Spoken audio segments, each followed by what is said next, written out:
Well, hello, creatives, community, and kind folks.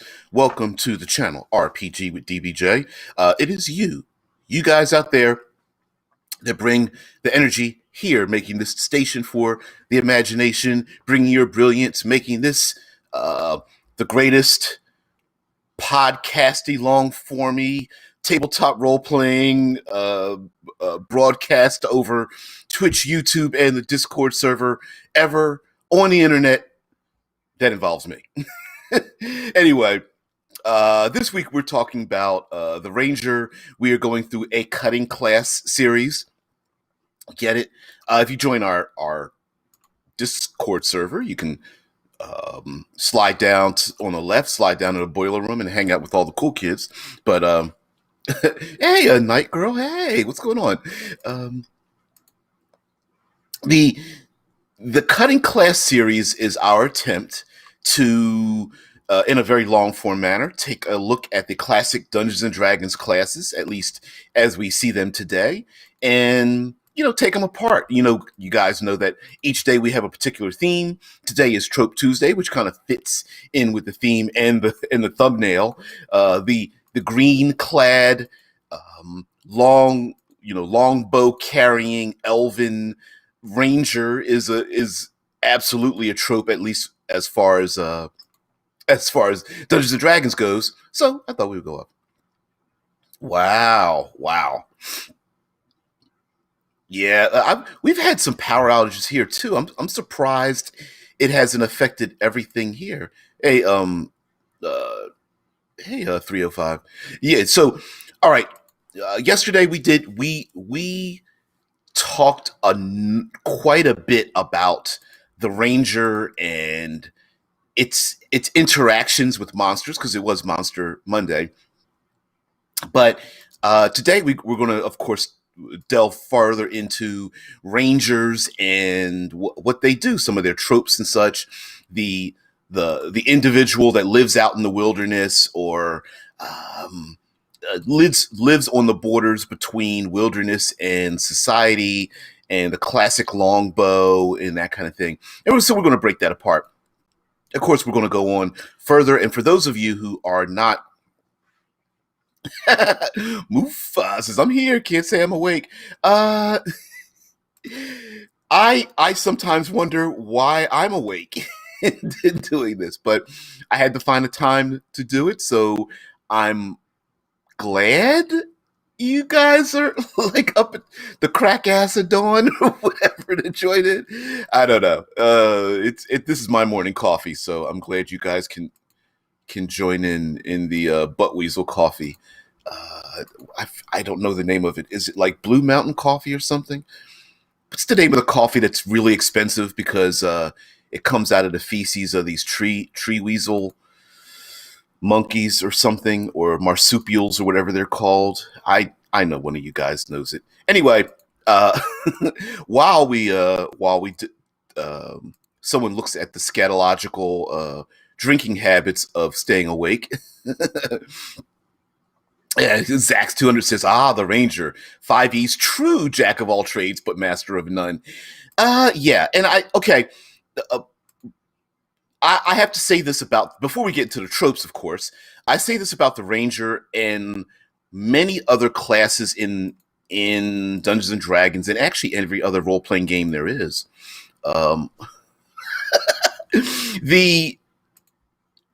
In a vacuum, there are lots of people who argue the merits and the benefits and the power levels, let's say, of many of the character classes. How Mufa says it's the Kopi Luwak, or the Kopi Luwak coffee, also known as cat crap coffee.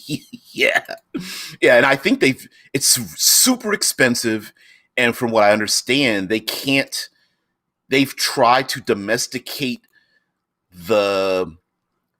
these tree weasel animals to produce the coffee themselves, and they can't do it. They have to do it out in the wild.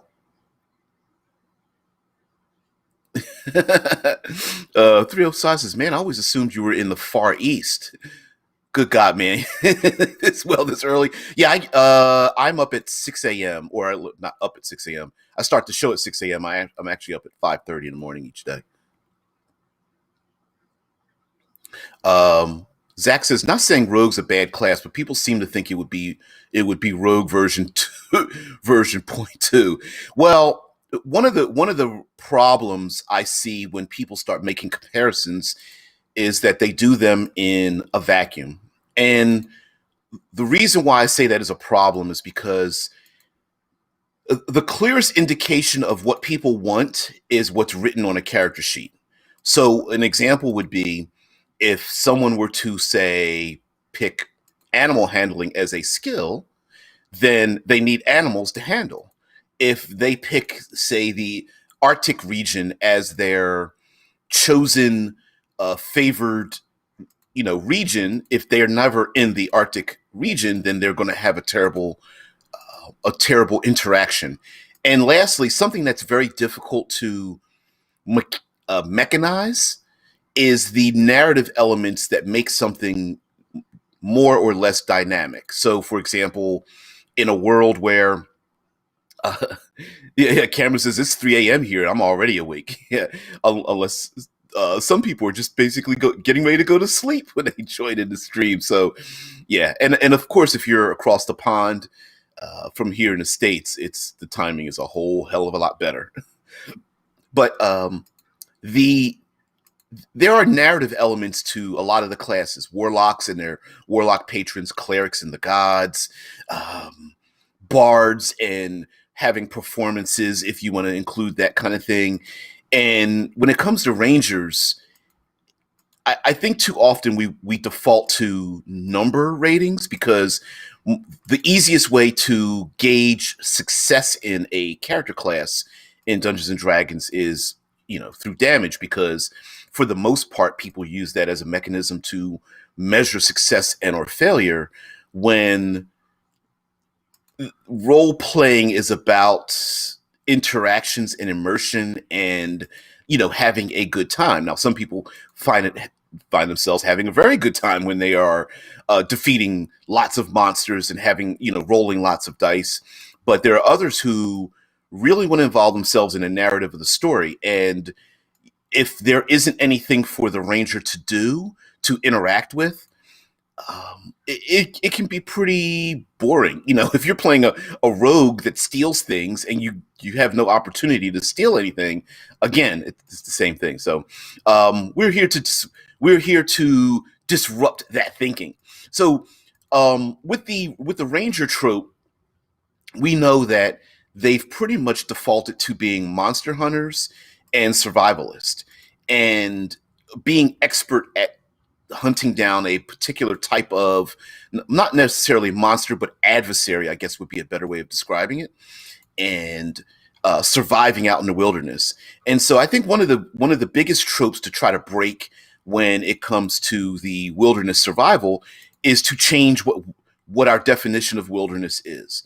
So, for an example, there very rarely in our lifetime, and especially here, for those of you who live in the middle parts of the United States, you guys know that when it comes to, say, the environment and the weather, there are no clear delineations. So what I mean by that is when you pick a favored terrain, and sometimes you'll look at a list and it'll go, oh, desert or jungle or Arctic or woodland or mountain. The majority of the United States isn't just one region, right? Like I grew up on the East Coast in Philadelphia, Pennsylvania, and I moved out here to the Midwest in Ohio in 2000. And I'm here to tell you that Arctic conditions happen at least a quarter of the year, every year, right? For 50 of my years, it's happened that way. So snow in, say, a woodland area should be a thing where you have maybe a woodland character with their green on, and then an Arctic character with their, I don't know, white fur on, both both benefiting from the same environments. And I think mixing and blending it together. What is a woodland? A frozen woodland? Is it a taiga, uh, tiaga, or something? There's names for like the mixing of like a cold swamp or a uh, not. I was going to say a desert woodland, but that's not what I mean. A place where the foliage is dead because of the high temperatures and such. Ever heard of the grassman? I've never heard of it. Never heard it. Yeah, the taiga. Yeah, thank you, Zax. Yeah, I mean there are places where things mix together. For example, I could see uh, for example, there's the Ohio River that, well, I'm relatively close to, and there are many people who live in floodplains here in Ohio. Ohio is a known as the Ohio Valley, and lots of it is flat or at least bowl shaped. And so when it rains, a lot of these people that live out there are live in floodplains. So if you are an aquatically assigned or aquatically natured rogue. Wow. Rogue. Sorry about that. Um, if you're aquatically assigned ranger and the rivers overflow their banks, why couldn't that exact same character type have a greater advantage when the banks do flood? What is the condition in Africa where it is extreme drought and once a year they have extreme monsoons and floods and the rivers overflow and all the animals start coming out to the listen, I do a lot more than 40 and slip on this show, considering that I am my brain keeps moving further than my mouth can move. So yeah, they're they're all each trying to catch up with each other. Um, Cameron says, "Google the Ohio grassman. You'll be surprised how much comes up." Yeah, yeah, it happens. Now Tesla puts in the Discord the Ranger class, particularly in first edition AD&D, almost defines badass normal. Rangers start their career with two hit dice rather than the one everyone else gets. Yep, sure was. A whopping 90% base tracking chance. By comparison, a first level thief with maximum dexterity would have a 20 to 40% in all but one skill. That was when they used percentile dice, if you guys don't remember that. A 50% chance to surprise anyone, and a huge, by first edition standards, damage bonus to pretty much any humanoid monster. At high levels, they can learn magic drawn from the spells of two different classes, Druid and Magic User, and start to attract loyal followers, potentially up to Storm Giants and Copper Dragons. So yeah, yeah, and again, I think unfortunately, unfortunately, the the move towards Monster Hunter and the lack of support, I feel, and this is a personal note, lack of support for exploration um, being significant in the game means that, and of course, making survival and exploration very passive, I think happens to be a thing that a dial where the knob has been removed. And I think there's a way to make it dynamic even when something is very passive. So what I mean by passive abilities are like automatically not getting lost, auto finding food and water, automatically hunting things. While it seems cool on paper, like, oh wow, this character class has, whether it's ranger or any other class that has something that's automatic, when we as the individuals who are using those capabilities don't have the option to fiddle with it, it can seem rather almost like it's out of our hands.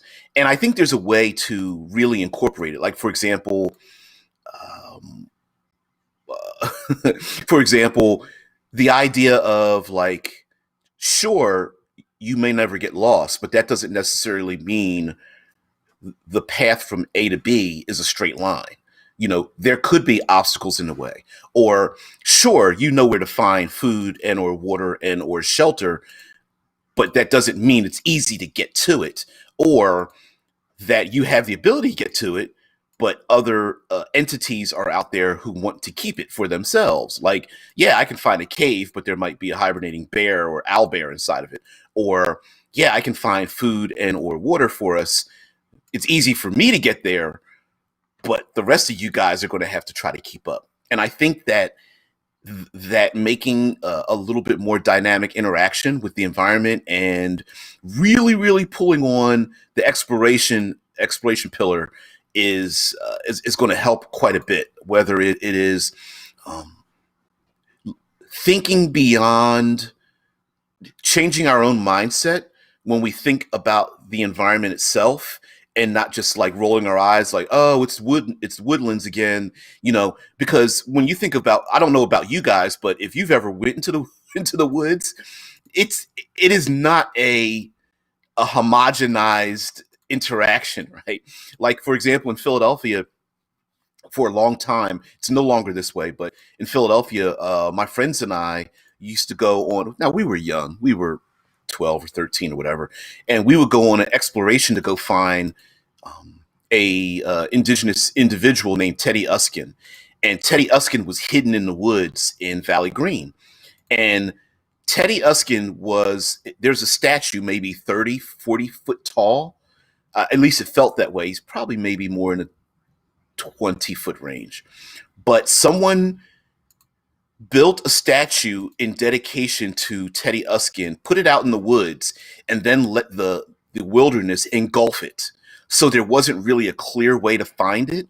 And you talk about, like, I mean, and mind you, we're just kids. And you talk about, like, rivers and streams and hills and valleys and overgrown areas and fallen tree branches and things like that. Snow and heat and bugs and all those kind of things that make the wilderness an interactive area. And this was just a bunch of kids walking out into the woods, not very far away from home. So yeah. Tesla Ranger says Ohio is a temperate, deciduous forest. New York, where I am, is a temperate forest. In the Discord, there's a pyramid of the biomes of Earth: polar region, subpolar, coniferous forests, deciduous forests, scrublands, yeah, savannas, deserts, rainforests. Yep. There's so many different ways to interact with the environment. And I think it's actually kind of cool. I'll get to you in a minute, Zax. Cameron says, I'm sorry, Mufa says maybe a spin to consider is regional familiarity. Instead of forest, mountain, etc., maybe Midwest, Eastern Europe, the Amazon for favorite terrain. I'm with you on that one. I actually feel like yesterday we were talking about favored enemy, and yes, it can very easy. It's very easy to go, oh, pick giants or celestials or fiends or ghosts, not ghosts, aberrants, like a creature type, as opposed to like a family of things. And I agree with you, Mofa. Maybe it's better to pick a regional familiarity, like, especially if you're a ranger who lives in a place where you get all 4 seasons and you leave the confines of the city state, you should be able to. It makes a lot more sense for you to survive in the heat of the summer and the frigid cold of the winter and be familiar with the region rather than only mountains or only forests or only jungles or only coasts or something. So I'm with you very much so on that fact. Cameron says, when I think of a ranger, I also think of an animal companion, like a silver wolf or a one-eyed falcon. It's kind of sad the Beastmaster has so much hate online. Yeah, that's kind of what I was saying earlier. Like, the Beastmaster is given a lot of hate because numerically, mechanically, it doesn't work, but narratively, I feel like the Beastmaster is awesome. I mean, how many cultures, including up till today, value the use of animals and pets and mounts and hunting companions and whatnot? There's a whole industry with when breeding camels and horses to race and dogs, breeding dogs to perform specific functions, or hell, every year here in Ohio we have a Ohio State Fair, and children bring award-winning, valuable cows and chickens and goats and pigs that the industry buys because they need them as breeding stock, as well as just general pets and things like that. So yeah, like Zach says, true. The Amazon jungle is not the same as the Borneo jungle. Oh, hell yeah, they're not the same. And even within those regions, I can guarantee you that the people who live there could say, yeah, the North is not like the South, or the East isn't like the West, or the the the elevation changes. Um, in a lot of regions, elevation changes are quite important as well. That valleys can be drastically different than the higher elevations and things. And oh, absolutely. Cameron also says, I like doing hunting as a mini game. Hunting with a bow is hard work. And when was the last time you found a deer when you were looking for one? Exactly. Even gathering can be a mini game. Quote, you find some rare edible berries. However, they grow deep inside spiky briars. What do you want to do? Exactly. Exactly.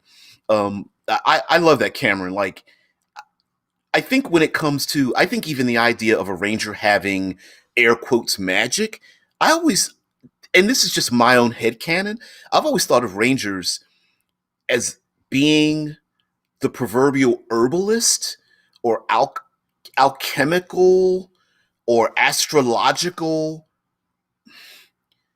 caster, if you want to. Like, they don't cast spells, but they find things in the wilderness that brings about a somewhat supernatural event. So they can find like certain salves that heal wounds, or they to hide the traces of themselves moving through the woods. They cover themselves with, they wear certain clothing that makes them have camouflage, or like a hunter using carving out a bird call or something. Like, I find that to a ranger, they wouldn't consider themselves to be casting spells, but the game system has to figure out a way to incorporate it.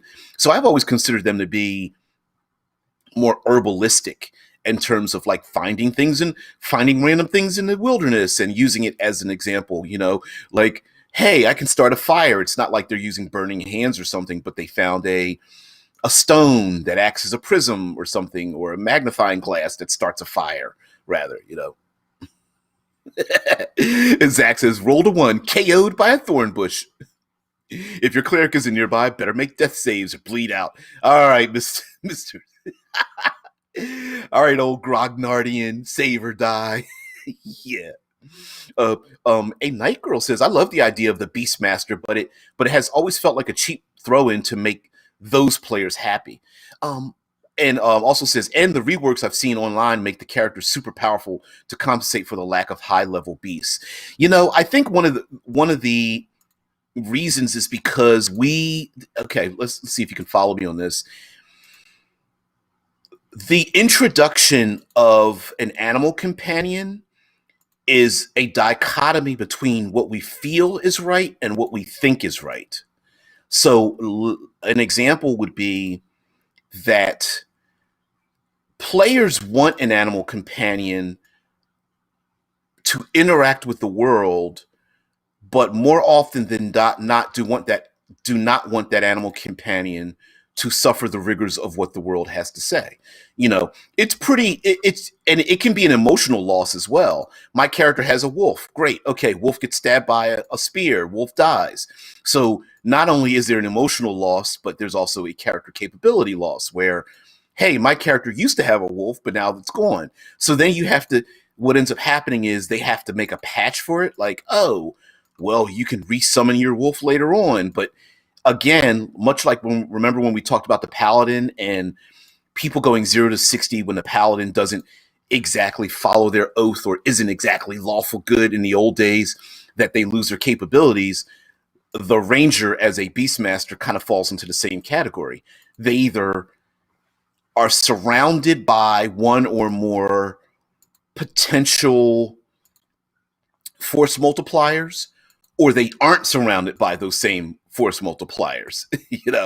So trying to balance it, and I think a better balance would have just been to to not have a mechanical feature like that, and just I know this is going to sound strange, but to not even have the beast in the first place, but just to reskin it as if their animal companion was there, but just give them capabilities just like every other class.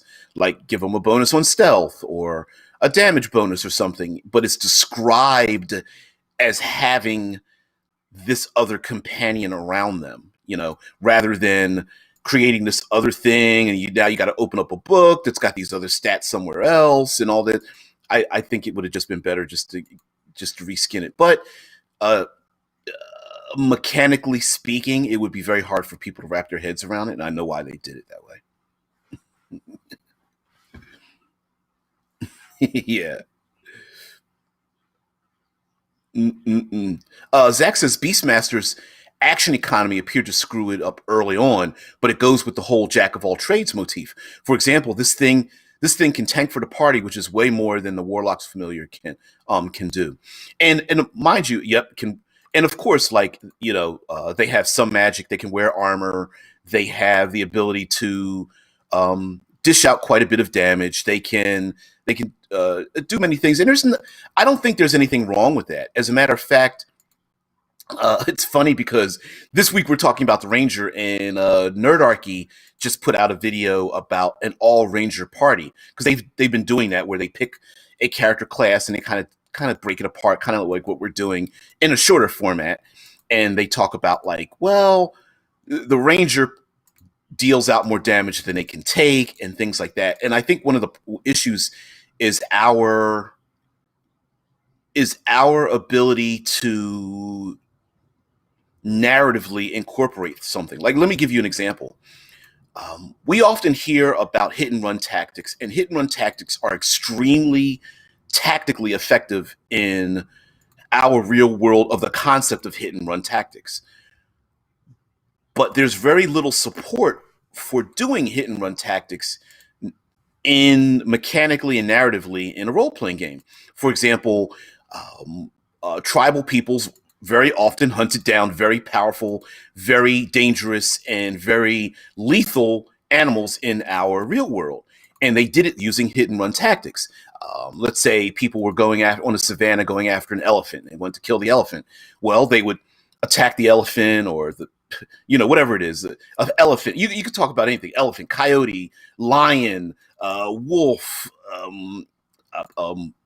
ocelot, whatever the case may be, and they would hunt it down through exhaustion and pain and things like that. In the role playing game, Dungeons and Dragons specifically, there aren't very many rules for, say, applying exhaustion or bleeding out or suffering damage to a limb for, say, a ranger party to do a hit and run tactics against a large number of foes or a very powerful creature or something of that nature. Now, I can think of plenty of ideas to do that, like, say, one ranger against maybe 8 giants or something, and maybe they're outclassed by the giants.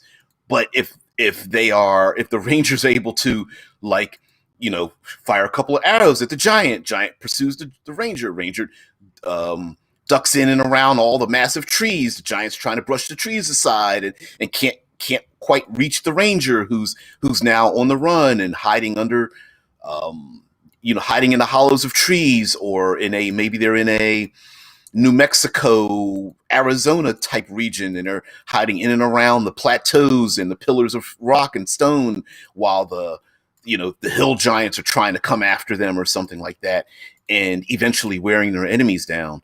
And while I think narratively that'd be awesome and I would account for it, on the surface there doesn't seem to be very much of that. So Rangers having the ability to be very good at many different things, and I think the bard kind of fits into that category as well. Really isn't a problem. I think it's just if we come to the table with our own mindset, especially a negative mindset, then our interaction with said thing turns terrible. You know what I mean? And of course, the mitigating factor on a ranger again is, how often, if you take a beastmaster ranger, you take away their animal companion, you take away their favorite terrain, and you don't have them go up against their favorite enemy, then they go from being like a jack of all trades to my character's stupid. This game is stupid, right? Rather than making it dynamic. Like, for example, maybe give the player character the opportunity to lead an enemy into their favorite terrain. For example, let's say in your world, for example, let's pick Arctic as an Arctic region as their favorite terrain. Well, we know that there are tons of mountains that at high elevations, it's always winter up there. No matter how no matter how temperate the lower uh, elevations are. So maybe it's a cool idea for that ranger to lead their enemies up into the colder, thinner air, higher elevations of a particular region. So maybe even the mountain ranger and the Arctic ranger work together to confront their enemies who are having hard time going up into the Arctic region and the snow and the cold and the mountains and the high elevations and the tripping and falling and all that kind of stuff, right? So I think it's just a matter of using the environment, being willing to letting ourselves embrace the trope of like, hey, this type of character class and is involved in this particular type of interaction, and embrace it rather than trying to mechanize the hell out of it, right? Like Zax is bringing up says Bard isn't a jack of all trades despite the class feature of that name. They're a character class for support with some skill monkey thrown in. They can be off tank, off stealth, off DPS, etc. And I feel like I understand you, and Zax, I'm not blaming you, but um, we use terminologies, I think, sometimes to pigeonhole the actions and the reactions of what people should and shouldn't be doing. And I think letting go of that and going, okay, well, what does your character? How is your character involved in this world? Rather than going, oh, well, your character's better at. It should be no. What talking with the player and going, okay, what is it you want to do? Well, I would like to have a beast companion. All right, great. Well, in this world, is that a thing that is narratively important in the world? Like, what kind of stories can we tell with someone that has a beast companion? Is what's the movie Dances with Wolves? Like, is that wolf going off and leading the hero off to find some greater information? Does the wolf companion change the dynamic when they meet another group of people who are lupine, um, affiliated or something? Like that's my thing, because what ends up happening is if your only method to measure success is doing damage, then the only people who are going to feel successful and interact with it are damage dealers, rather than who is the most effective in the world. And effectiveness may not have anything to do with doing the most damage, but it might be doing confounding the enemy in the best way, which could be leading enemies, getting an enemy lost, or I brought up the idea of, sure, one character could absolutely kill a giant, one shot a giant per round, boom, kill him, whereas maybe another character causes an avalanche to kill 6 giants. Well, the person that caused the avalanche is more effective in that thing, but there's very little support for it.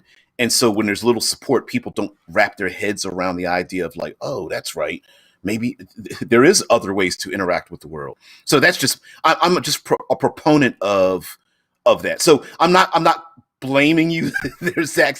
I'm pointing out the fact that there are lots of people who think that way without thinking outside of that manner. Yep. Like Zach says, I agree. It's not about damage, but rather understanding your character's capabilities and being a DM and just being able to let somebody do those things, right?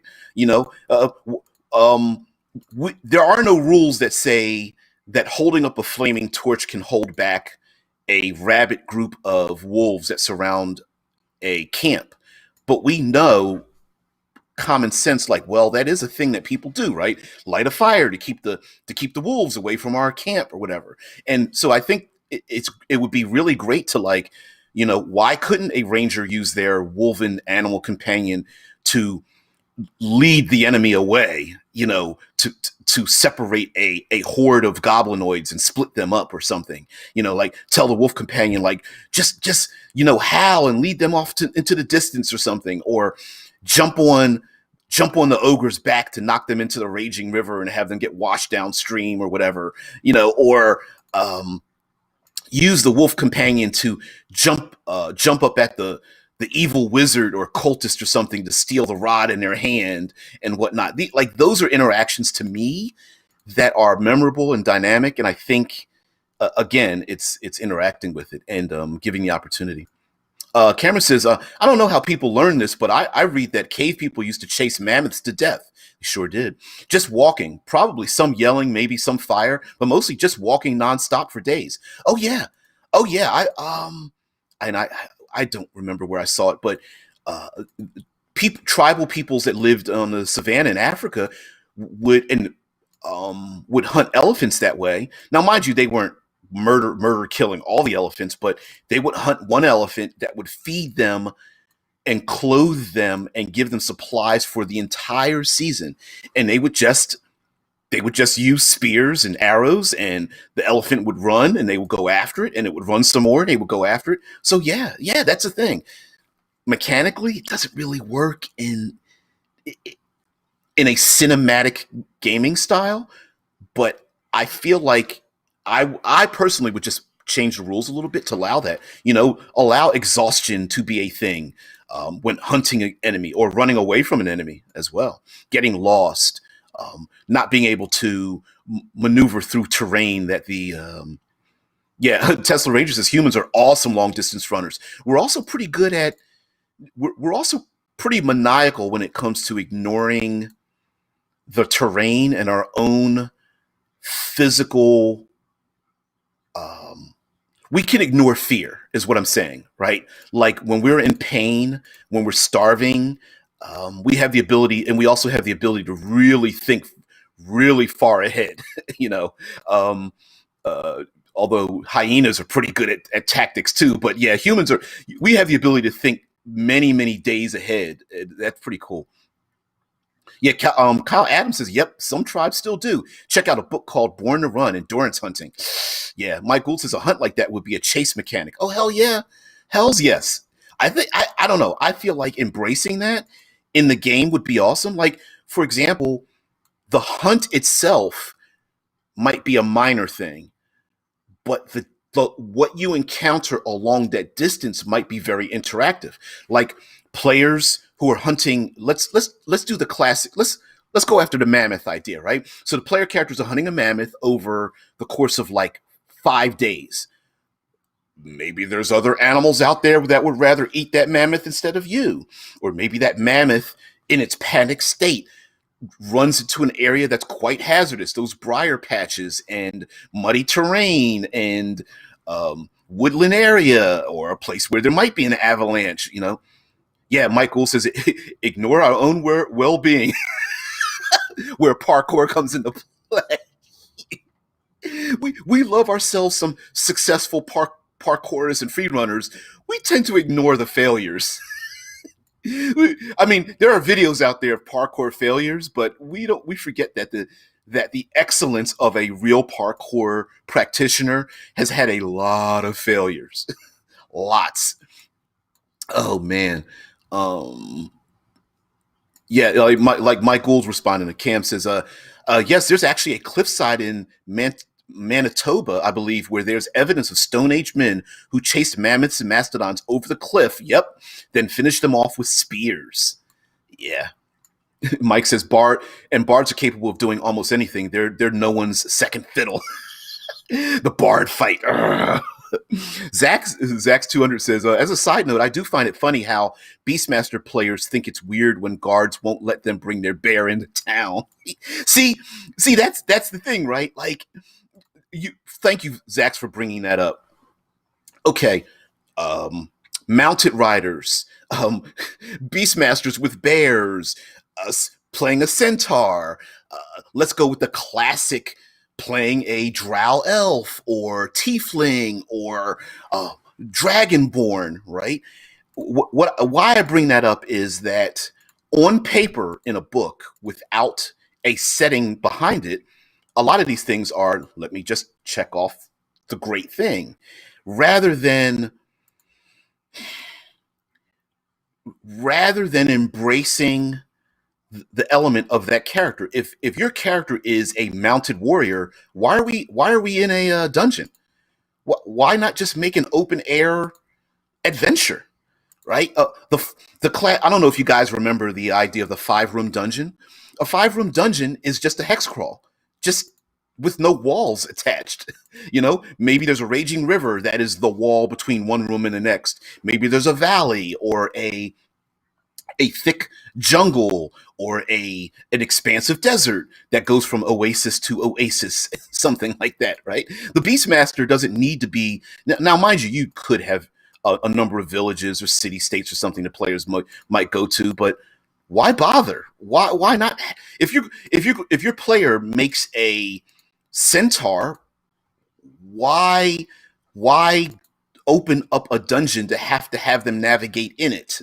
Or why have to modify the rules for having to figure out how to have a centaur climb ladders or something? Why just leave it outside? Uh-oh, here we go with the pocket halfling. Would a halfling ranger be its beast extra halfling? Oh, your halfling has a wolf? Nope, my wolf has a halfling. Yeah. Oh man. Yeah. Cameron says, "Oh hell yeah! Have to protect or even save the mammoth because you need it to die in a certain way in a particular type of area. I want to play that game. Oh yeah. Using a fireball to kill the mammoth might not be a good idea, even though you may think, well, I just tried to cook it earlier before it died, and everyone's like stares at the pyromancer like, seriously, dude." Yeah, like using poison may or may not be a good idea. Swiss Army halfling. Flick, flick, flick, flick, flick, flick. Yeah. Oh shoot. Yeah. Cameron's like, guards, like, damn hippies. You're gonna sleep outside. But no, in all honesty, like the trope of the ranger, instead of us battling against the tropes, if we embrace the trope of the explorer, the outsider, the wanderer, the hunter, dude, like I'm with you, Cameron. Like, let hunting be the cool story, right? Like, um, uh, instead of the going to the tavern to have the old man stumble into the tavern, drop some kind of like cryptic message and a map, and go on the adventure. Why can't the adventure just start by hunting? Bunch of people sitting around a campfire, going, "All right, tomorrow when dawn hits, we're going to go out hunting," and everyone's like, "Yep, we got to go hunt for our village or tribe." I mean, imagine going on that mastodon hunt, not for yourself but for other people.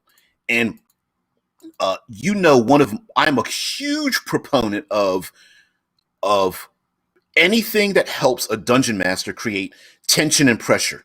Time is one of the best tools I can think of.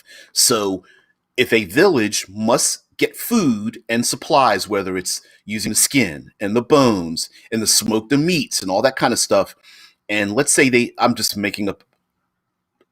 coming up with a time factor like a week. All right, so if you hunt the mastodon, you need to hunt it down at least 3 days, because you need 3 days to hunt it, maybe a day to figure out a way to come up with a way to drag it back to village, and then 3 days to get back home. That means there's a time limit. You've got 3 days. Okay, so you do the hunt, you do the caveman walk, right? You go after it, it runs. You go after it, it runs, and then all of a sudden, the hunt itself leads you through the railroad, the quantum ogering of your adventure. So maybe you encounter other tribalists, maybe you encounter other um, uh, animals or beasts or monsters that want to eat the very thing you're hunting after. Maybe it leads you to a mystical grove or past fey creatures, or and so on and so forth, right? And you have to protect your kill. So like Cameron says, if it falls off the cliff, that just makes it worse because you got to get it up out of the cliff to get it back home. You needed to die in a certain particular place. So that means certain player characters are going to have to get maybe ahead of it or to corral it towards this particular region. Maybe you cross into someone else's territory or other beasts or animals' territory. And in the fantasy world, they don't have to be wolves, bears, trees. They could be living trees. There could be owl bears. There could be we talked yesterday about the ranger that hunts mistakes, right? So chimera might be out there. It might be a world filled with. It might be a world inundated with chaos. So hell yeah. Mike Gould says the ranger could be a grizzled war veteran who becomes a source of regional information or local politics. They were a scout in a past war, so they know such things through reconnaissance. Ranger concepts can stretch to more than simply hunters. Yes. Rangers, I like the idea of the war veteran because a ranger doesn't need to be the proverbial pouty faced I only live in the woods kind of person.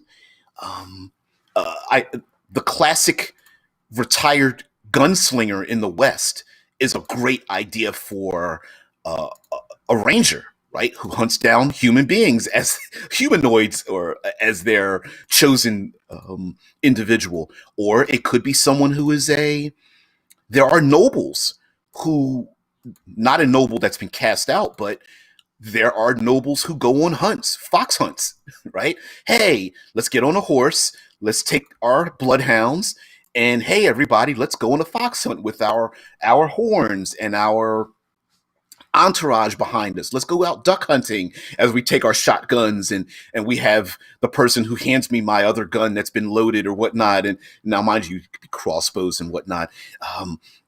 Hunting foxes, and this is a pastime for people. You could be a ranger that way. There's also the idea of rangering, going out into the range, being not just a necessity for yourself but others, as well as a coming of age story. Like maybe being a ranger is not about survival, but it is about testing your ingenuity. It is about you becoming like Rangers and Vikings fit together very well in my mindset. Rangers and indigenous peoples fit together, where we would love for you to be with us, but our culture demands that you and your friends that you grew up with, it's time. Hey, listen, it's time to leave the pack. It's time for you to forge your own group and to go out and be your own man or woman. Your brothers and sisters and cousins. Sorry, you got to go. Lots of tribes were split up that way just simply because of the natural expansion and contraction of tribal people, because too many people together, you can't feed everyone and house everyone and shelter everyone. So much like the young males of lion pride splitting away, human beings would do the same thing. And maybe it's just, hey, you're not going out adventuring. It's just, it's time to leave. It's time to leave the roost. It's time to go. And maybe heck, even in the war veteran idea, maybe you're the front. I hate to use this as an example, although this does have to do with Thanksgiving here in the States, but maybe you're part of a government and your job is to survey the land and to go out and stake your claim, spreading the borders of a country for good or bad, and not bringing genocide through disease and murder. Sorry, but Mike Gould knows what I'm talking about. Yeah, it's trying not to embrace the most terrible concepts of Columbus Day. Let's put it that way. Michael says the gunslinger concept could even be a duelist, much the same idea. Instead, they're the fastest blade in the West. Yeah, yeah, I'm with you on that one. V for Vendetta raised the idea of a ranger being a vigilante. He was a dual weapon dagger specialist who hunted the corrupt. I love that idea. Like, I don't hunt humans, and I don't like that's not my chosen. What I do hunt are criminals, and those criminals could be anything, like um, people who break the law in or break the tenets of the place that I uh, adhere to. Like rangers and paladins kind of fit into the same category, right? Like an oath to protect a region, as was mentioned before. Like instead of being an Arctic ranger, you know your region, and when people break the law and do things to disrupt the continuity of your faction, then those people, those bandits who also have like an ogre with them and a couple of wolves and a couple of trained owl bears or whatever, right? Maybe there's a gargoyle or two that's with them. Maybe that becomes your ranger's favored enemy instead of just only humanoids or only giants or only aberrants or something.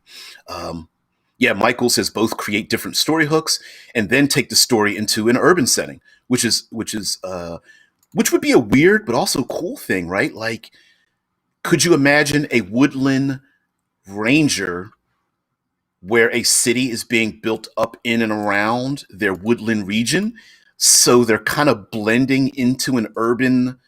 They are through circumstance. They're blending as an urban ranger over time because they're used to living out in the wild. But it's the gold rush, and a city like Deadwood, the television show Deadwood, starts to grow around in and around their region, and they're like stupid people, you know. Right, like favorite enemy is a background and not a species, not orcs, criminals. Exactly. Like, oh, I don't hunt. My favorite enemy isn't all orcs; it's those orcs, right? Like, so you could really get away from the classic orcs are evil. It's like no, it's the blood fist orcs and everything associated with the blood fisters, which the blood fisters might be the I don't know, the blood maw wolves that they use, the blood hawks that they use as scouts in their hunting, the rituals of blood when they use to cast spells, and it's only that culture which they might embrace other humans and other monsters in their cult as well. Mike Gould says Liam Neeson did a movie called Next of Kin, I think, where he played a hillbilly who started a war with the mob over the death of a brother. Yeah. You know what? Um, if you really wanted to in your own game, you could make a ranger that is a I don't want to call it a one shot, but is a it tells the story of a limited basis, right? So in other words, I my favorite enemy isn't a class of creature. My favorite enemy are the people who wronged me. John Wick style, right? Like I tried to get out. They harmed people that I know, and I'm going to exact vengeance on them. And my favorite enemy are those damn hillbillies. It's the Hatfields versus McCoy. Whoever's got their last name, they're my favorite enemy. That'd be kind of cool. So anyway, guys, we're coming to the end. I really don't. I was going to go into this RPG I'm working on, but we really don't have time to work on that. Just let it be known that I'm doing a number of things. Actually, I'm still writing for this huge project for N World, in which I'm so happy because I get to like really delve into and make the rules for like exploration, and I'm having a lot of fun. I've like rewritten it like 6 or 7 times already. Like, no, this isn't working. But I'm really delving into it now, finding a bunch of tools, and hopefully people will be able to embrace those tools that I'm creating. Whether you guys know, I always talk about time and pressure and role playing opportunities and development. I'll end it with this. Oh, Cameron says Liam Neeson played a ranger in a movie about people being chased by wolves. The Gray, it was called. He knew enough about the wolves to know how the wolves communicated and how they were going to attack. Yeah, have you? If it, not only is that movie brilliant, I think you have to watch the movie to the very end, and I'm talking well past the right after the credits. Go right past the credits. There's just one scene you just see. Sorry, spoiler alert for a movie that's been out probably 8 to 10 years now, and you just see this. All you see is a mound of fur. You see snow, like white. You see gray fur, and you just hear this of this wolf just barely breathing. I was like, oh, that movie's so good. When he's laying in a bed with his wife and with the white sheets and stuff, and he's just like, oh, this is so peaceful. And she gets ripped out of his arms, and you see the plane split apart, and he's like, no. Great movie, The Gray. You want to talk about the horror of trying to survive in the Arctic wilderness with these wolves coming after you. Yeah, great movie. But I will say this.